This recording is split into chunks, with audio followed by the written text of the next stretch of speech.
하나님 말씀 누가복음 16장입니다. 오늘 본문은 누가복음 16장 1절로 13절 말씀인데 1절로 8절 말씀까지만 읽도록 하겠습니다. 또한 제자들에게 이르시되 어떤 부자에게 청지기가 있는데 그가 주인의 소유를 허비한다는 말이 그 주인에게 들린지라. 주인이 저를 불러 가로되 내가 네게 대하여 들은 이 말이 어찌미뇨.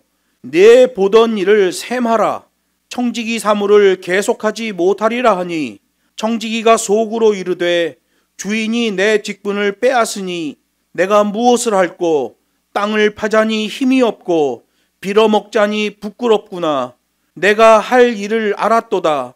이렇게 하면 직분을 빼앗긴 후에 저희가 나를 자기 집으로 영접하리라 하고 주인에게 빚진 자를 낱낱이 불러다가 먼저 온 자에게 이르되 내가 내 주인에게 얼마나 졌느뇨.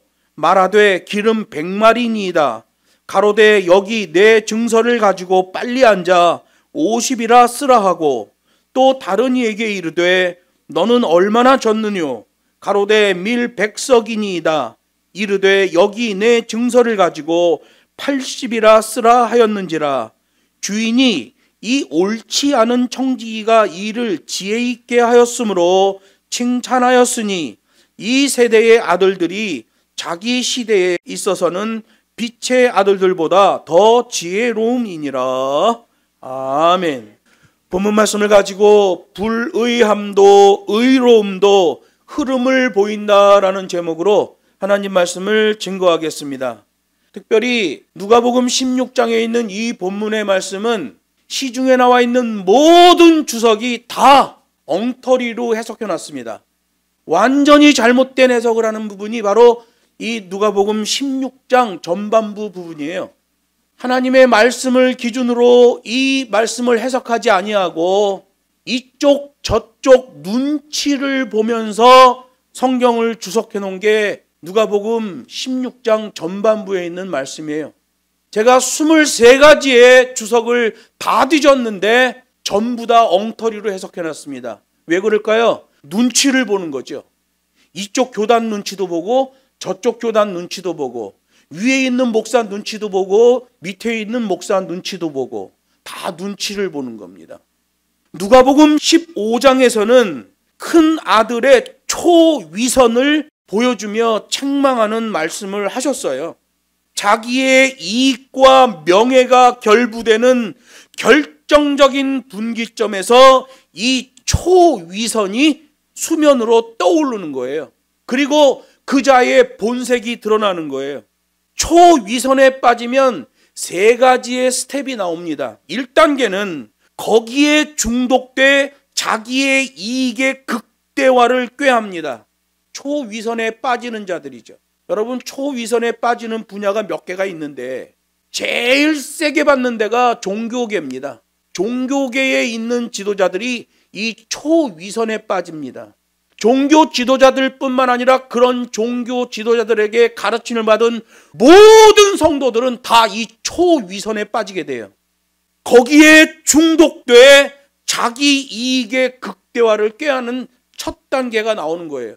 2번째 단계는 자기의 본색이 드러나면 분기탱천하게 되는 거예요. 3번째 단계는 자기의 본색이 드러나고 분기탱천한 후에 다른 것을 오류라고 몰아붙이는 이 무도함이 나오는 거예요. 자기가 잘못됐는데 다른 사람이 잘못됐다는 거죠. 이게 초위선에 빠지면 나타나는 현상이에요. 종교에서 가장 강력하게 나타나고 정치, 경제, 사회, 문화 모든 방면에서 이 초위선이 나타나는 거예요. 특별히 누가복음 15장에 나오는 초위선에 빠진 첫째 아들에 대한 비유의 말씀이 이 시대에도 우리를 강력하게 계도한다는 사실을 꼭 기억해야 돼요. 둘째 아들이 허랑방탕한 삶을 살다가 회개하고 집으로 돌아왔습니다. 신발도 안 신고 있어요. 옷은 다 찢어져 있어요. 못 먹어서 핍절해 있어요. 힘들고 어려운 사람을 불쌍히 여기는 것은 하나님이 기뻐하시는 일이고 성경이 말합니다. 그를 불쌍히 여기는 것이 마땅하다라고 말해요. 이 마땅하다라는 에데이라는 말은 it was fitting이라는 말이에요. 하나님이 그렇게 피팅을 해놓으셨다는 거예요. 이거 못 바꾸는 거예요. 여러분, 자전거를 타도 언덕으로 올라가는 방법이 있어요. 무릎의 자세, 발목의 자세를, 그리고 온몸의 중심을 어디에다 두냐에 따라서 그 언덕을 올라가냐 못 올라가느냐가 결정이 돼요. 언덕을 내려갈 때도 마찬가지예요. 가속도가 붙기 때문에 어느 정도 속도를 늦춰야 되는지, 언덕에서 내려갈 때는 중력 가속도가 붙기 때문에 자기가 컨트롤할 수 있는 핸들 능력의 70%로 내려가야 됩니다. 아무리 빨리 내려가더라도. 그걸 넘어서면 갖다 들이박는 거예요. 여러분, 자전거가 하나 언덕 올라가고 자전거가 언덕을 내려가는 것도 법과 식이 있단 말이에요. 그걸 지키지 않으면 언덕 못 올라가는 거예요. 그걸 지키지 않으면 언덕을 안전하게 내려갈 수가 없는 거예요. 하나님이 말씀하십니다. 불쌍한 자, 회개하고 돌아온 자는 에데이, 용서하고 그를 담아내야 된다. 하나님이 그렇게 피팅을 해놓으셨다 라고 말씀하셔요. 오늘 본문도 누가복음 15장에 이어서 그 초위선에 대하여 말씀하시는 거예요. 초위선에 빠진 불의한 청지기를 말씀합니다. 어느 큰 부자에 대한 비유 말씀으로 이걸 설명하셔요.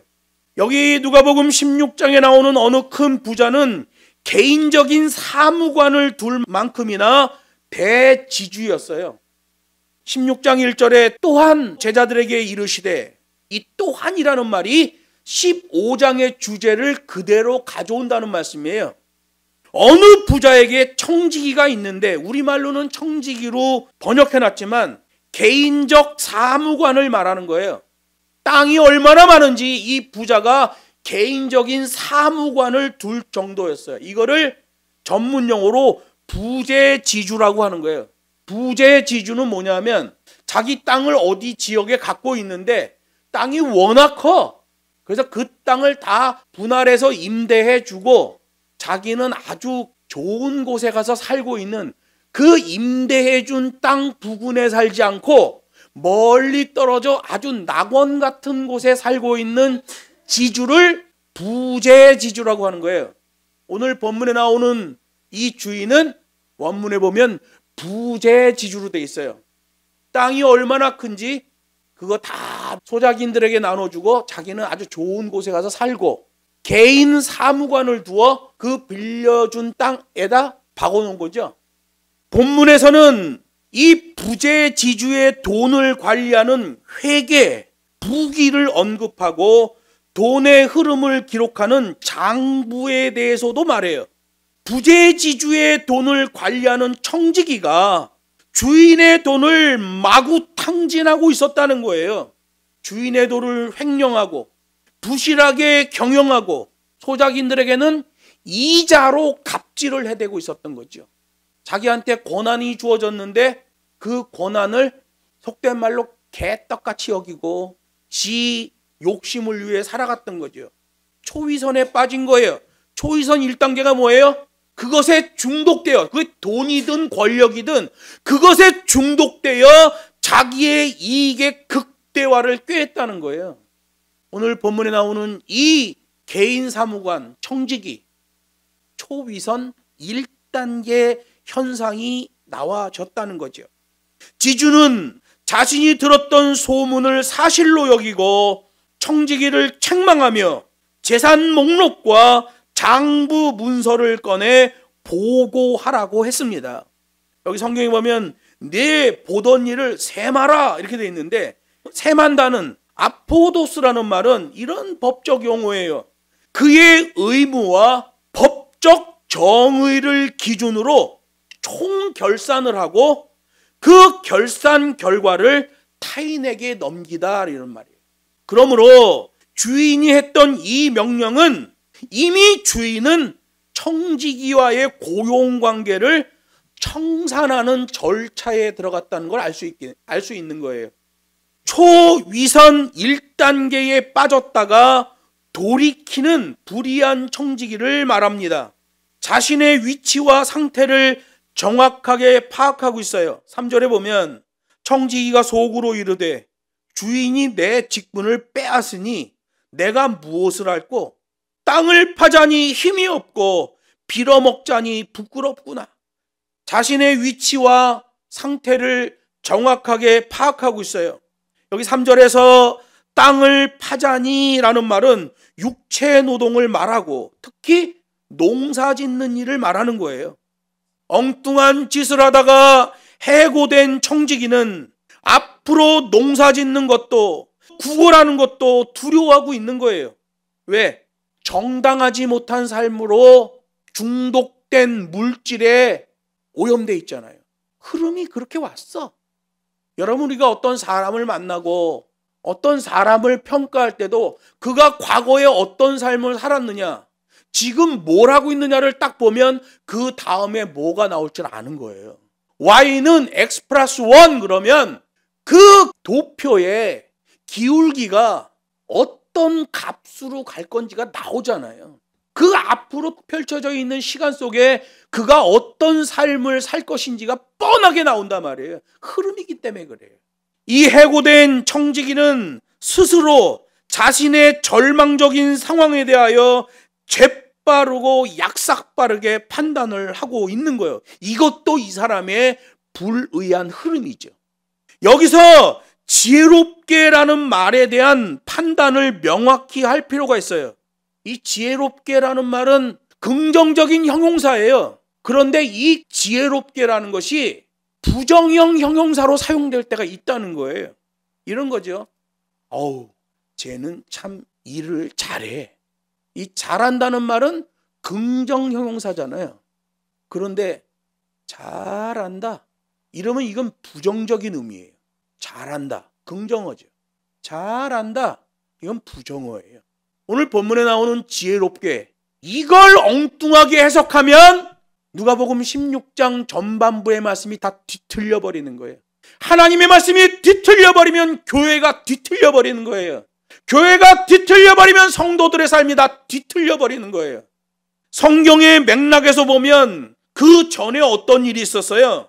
종교적 기득권으로 부를 축적하던 바리새인들을 말씀하셨고, 바로 직전에는 아버지의 재산을 탕진해버린 둘째 아들도 말했고, 초위선에 빠진 큰아들도 말했어요. 그리고 누가복음 16장 14절에 가면 바리새인은 돈을 좋아하느니라 이렇게 말씀하셔요. 이걸 모두 연결해 보면 이 지혜롭게라는 형용사를 어떻게 해석해야 되는지가 나오는 거예요. 긍정어인데 부정 의미로 사용한다는 거예요. 이 지혜롭게를 긍정어로 해석해버리면 다 뒤틀려 버리는 겁니다. 시중에 있는 23개의 주석이 전부 뒤틀려 있습니다. 본문의 청지기는 주인 아래에서도 부정을 저질렀고, 해고를 당한 이후에는 땀 흘리고 정당하게 벌어서 사는 삶이 아니라 또 변칙적인 방법을 추구하고 있는 걸 보게 돼요. 흐름이죠. 누가복음 16장 4절에 보면 이 불의한 청지기는 자신이 앞으로 어떻게 해야 할 것인지를 정확하게 파악하고 있습니다.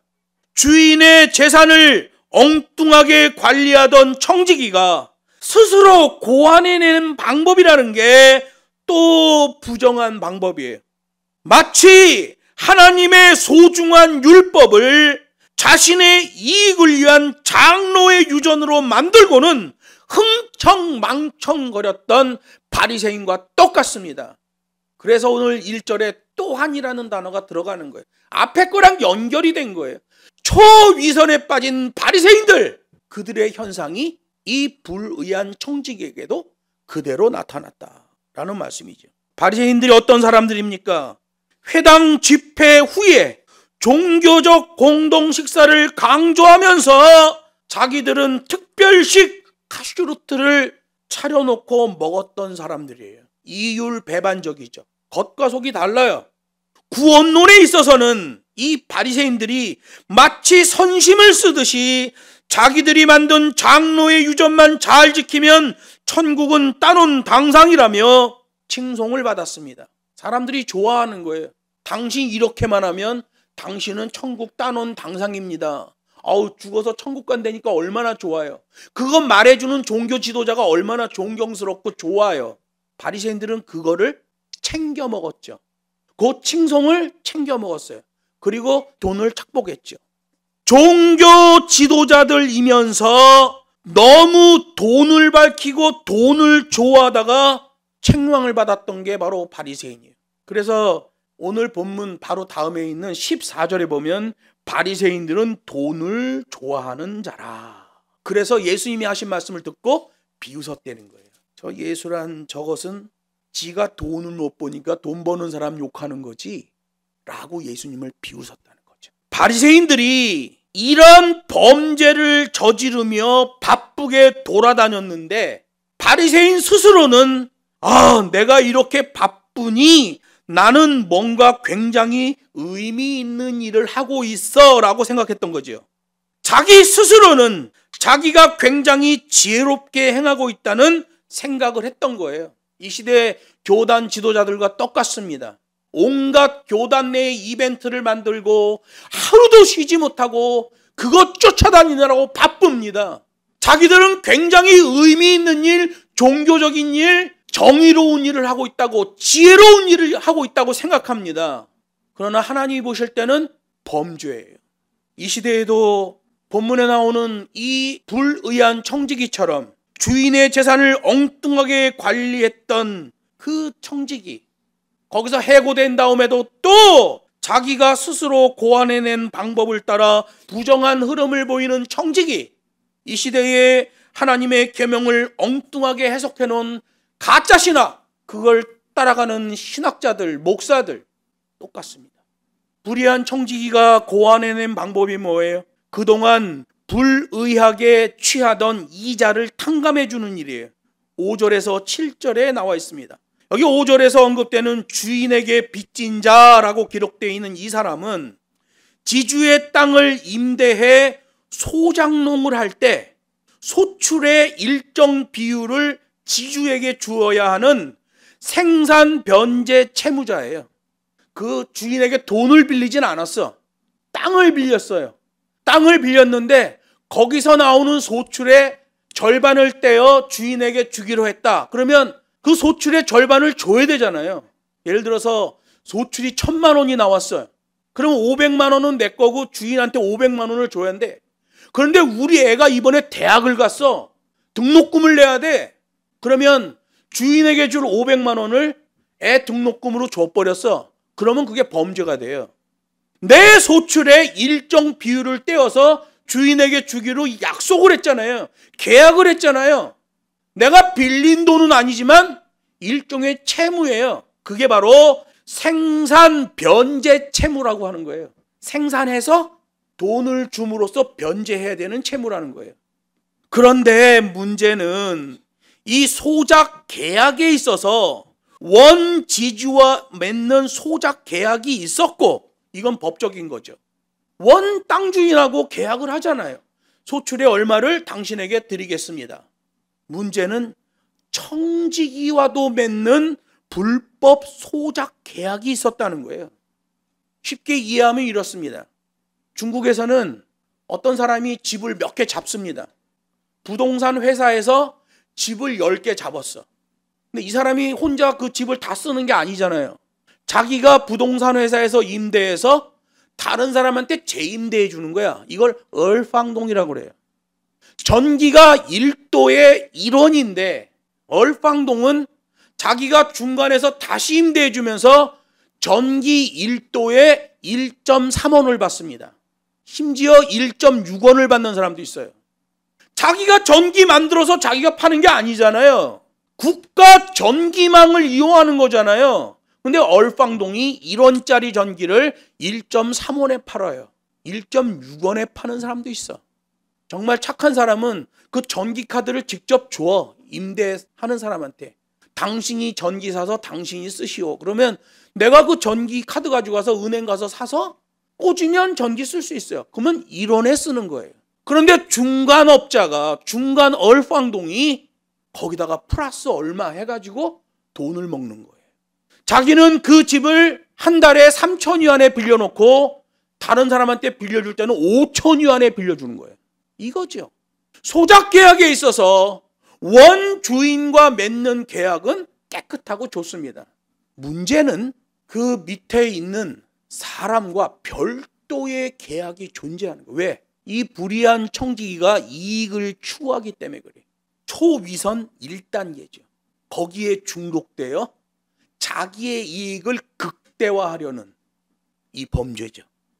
삶이 절박한 자들과의 소작 계약에 있어서 이 소작농들이 얼마나 힘들면 그 땅을 빌려서 생산, 변제, 채무까지 지어가며 농사를 하겠냐 말이에요. 삶이 절박한 자들과의 소작 계약에 있어서 이중 착취를 했던 청지기들, 부여된 권한을 악용하는 자들. 그래서 6절, 7절 말씀처럼 계약서를 손바닥 뒤집듯이 고쳐 수정하는 일이 가능했던 거예요. 계약서를 어떻게 이렇게 고치냐 말이에요. 어떻게 손바닥 뒤집듯이 고치냐 말이에요. 기름 100말, 여러분 기름 한 말은 23리터예요. 100말이면 2300리터입니다. 감람나무 92그루에서 뽑아야 2300리터를 1년 동안 뽑을 수 있어요. 돈으로는 1000데나리온, 3년치 노임이에요. 이 시대에 돈으로 환전하면 1억 원이에요. 1억 원. 주인한테 줘야 되는 돈이 1억 원이라는 거예요. 밀 100석, 1석이 13만 평에서 나오는 27,500kg의 밀이에요. 1석이, 여긴 100석이잖아요. 그러면 밀 100석은 1,300만 평에서 나오는 수확량이에요. 돈으로 따지면 2,500데나리온, 이 시대의 돈으로 계산하면 2억 5천만 원이에요. 기름 갚아야 되는 자는 1억, 밀 갚아야 되는 자는 2억 5천. 이 불의한 청지기가 기름 채무자에게는 50%나 더 많은 소출 채무를 내게 했다는 거예요. 50% 깎아주잖아요. 자기가 더 착복했던 거 깎아주잖아요. 5천만 원을 착복한 거예요. 1년에. 밀 채무자에게는 20%를 더 내도록 장부를 조작했어요. 그래서 20%를 깎아주잖아요. 이것도 역시 2억 5천만 원에 20%니까 5천만 원 착복한 거죠. 이 불의한 청지기는 한 사람당 5천만 원씩 먹은 거예요. 1년에. 정신 나간 주석가는 20%는 뭐 밀이 어쩌고 저쩌고 50%는 뭐 기름이 어쩌고 저쩌고 그러는데 원문을 보면 회계 장부 부기가 나와요. 이 불의한 청지기는 한 사람당 5천만 원씩을 먹었습니다. 이 두 사람뿐만 아니라 여러 사람이 있겠죠. 한 사람당 5천만 원씩 착복했던 게 이 불의한 청지기예요. 또한 계약서에 채무액을 채무자가 스스로 자필로 쓰도록 하여 채무 금액 위조 증거를 남기지 않았습니다. 자기가 직접 쓰면 필체가 다르잖아요. 증거 인멸까지 하고 있어요. 지주는 소작농들에게 땅을 임대해 주고는 청지기로 하여금 임대비를 받게끔 했는데 청지기는 소작농들에게 더 많은 이자를 부과하여 착복하고 있었다는 거예요. 얼마나 힘든 일이에요. 초위선 1단계. 돈에 중독되어 이익을 극대화하는 것을 추구하는 거죠. 이거 범죄입니다. 그래서 여러분 기독교 윤리학에서 보면 이 시대에 나타나고 있는 영끌은 범죄입니다. 그러나 초위선 1단계에 빠진 자들은 예수를 믿는다고 하면서도 우리가 뭘 잘못했어요 라고 말한단 말이에요. 그래도 교회는 초위선 1단계에 빠진 것을 책망해야 됩니다. 그거 틀렸다고 말해줘야 돼요. 이런 방식으로 계약관계가 되면 소작농은 소작농대로 수탈을 당하고 그 일에 대한 악한 평가는 땅 주인인 지주가 받게 되는 거예요. 땅 주인이 받는 임대비는 합당한 것이지만 청지기가 추가로 받았던 이자는 하나님의 율법에 의해 불법으로 정죄된단 말이에요. 출애굽기 22장, 25장, 신명기 15장, 23장. 이 부당한 이자에 대한 범죄, 그 죄악을 하나님의 말씀이 언급하고 있어요. 고로 본문에서 이런 청지기에게 지혜롭다라고 표현한 것은 범죄로 인해 왜곡된 채무액을 제대로 바로 잡았다는 말이며, 그나마 채무 경감된 소장농들은 그 불의한 청지기에게 고맙다고 살해를 하게 된다는 거예요. 소장농 입장에서는 불의한 청지기의 범죄가 드러나서 경감된 거지만 채무가 경감되니까 고마운 생각을 한다는 거죠. 흐름상 이 청지기는 여전히 불의한 청지기이며 자기 먹고 살 궁리만 하는 잔머리꾼이라는 것을 성경이 말씀하고 있어요. 그리고 말합니다. 초위선 2단계로 넘어가지 않은 것만으로도 지혜롭다는 평가를 받는 불의한 청지기를 말하는 거예요. 초위선 2단계가 뭐예요? 자기의 본색이 드러난 것 때문에 분기탱천하는 거죠. 그런데 이 불의한 청지기는 자기의 본색과 범죄 사실이 드러났는데 분기탱천한 게 아니라 꼬리를 내려버리는 거예요. 잘못했습니다. 이 초위선 2단계로 넘어가지 않은 것만으로도 지혜롭다는 평가를 받은 거예요. 그렇다고 의롭다는 건 아니에요. 자수를 했잖아요. 형량이 감소되는 거죠. 누가복음 15장에 나오는 집으로 돌아온 둘째 아들, 회개했잖아요. 자수했잖아요. 그랬더니 그거 하나님이 용서하는 것이 합당하다고 말씀하신다. 오늘 본문에 나오는 지혜로움은 그의 의로움을 말하는 말이 아니에요. 자수했다는 거예요. 형을 받긴 받되 형량이 감소될 것이다 라는 말이죠. 그런 불의한 청지기들도 잔머리 굴렸던 그 잘못을 바로 잡으며 칭찬을 받고 있는데, 선한 하나님의 율법을 받아서 하나님의 백성이 되고 심지어 종교 지도자로서 빛의 아들이 된 자들은 여전히 어리석은 상태에 머물고 있다라는 말씀이에요. 백성들의 삶에 밀착되어 있는 유대 종교 지도자들, 바리새인과 서기관들, 그들은 이 불의한 청지기보다 더 악하다라고 말씀하시는 거예요. 불의한 청지기는 자기 스스로 때문에 문제가 생긴 것에 대하여 어쨌든 인정하고 바로잡았는데, 유대 종교 지도자들은 자기 스스로의 이익을 위해 장로의 유전을 만들어 놓고는 계속해서 불의한 이익을 취하고 있다는 거예요. 그래서 이런 장로의 유전 종교 지도자들, 이들과 비교해 볼 때 불의한 청지기임에도 불구하고 그가 유대 종교 지도자들에 비해서는 지혜로운 자다라는 평가를 받는다는 거예요. 이 지혜롭다는 말이 의롭다는 게 아니에요. 이 지혜롭다는 말은 부정어예요. 시중에 있는 23개의 주석이 전부 이 지혜를 잘못 해석합니다. 왜 그럴까요? 그 주석을 평가할 사람들, 종교 권력자들 눈치를 보는 거죠. 왜? 그들이 범죄하고 있거든. 이 종교 지도자들의 범죄를 말하는 거예요. 그러니까 성경에 있는 원문 그대로 해석하지 않고 그리스도인들은 바르게 살아야 된다, 이렇게 주석을 해버리는 거죠.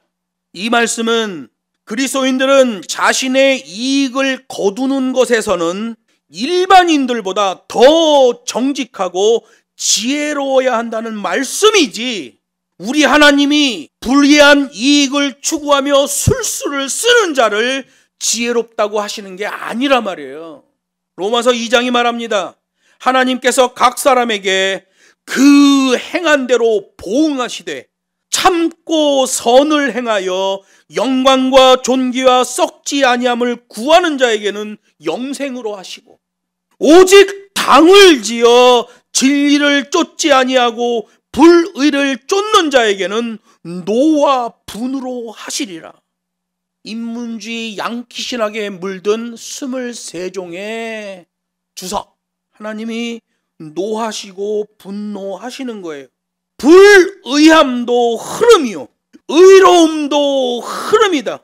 불의한 자는 회개하고 돌아올 것이요, 의로운 자는 지속적이고 법과 식대로 트라이아웃을 해야 된다. 트라이아웃, 이건 기계공학에 나오는 말이에요. 새로 기계가 들어오면 10,000분의 1mm의 공차로 정확하게 맞춰놔야 됩니다. 그래야 사람의 팔이 잘라지지 아니하고 사람이 기계에 끌려 들어가는 일이 발생하지 않아요. 안전사고가 발생하지 않습니다. 처음 기계가 들어왔을 때 그 기계를 트라이아웃 한다라고 말해요. 나머지 말씀은 다음 주에 계속 이어서 하나님 말씀을 증거하겠습니다. 기도하겠습니다.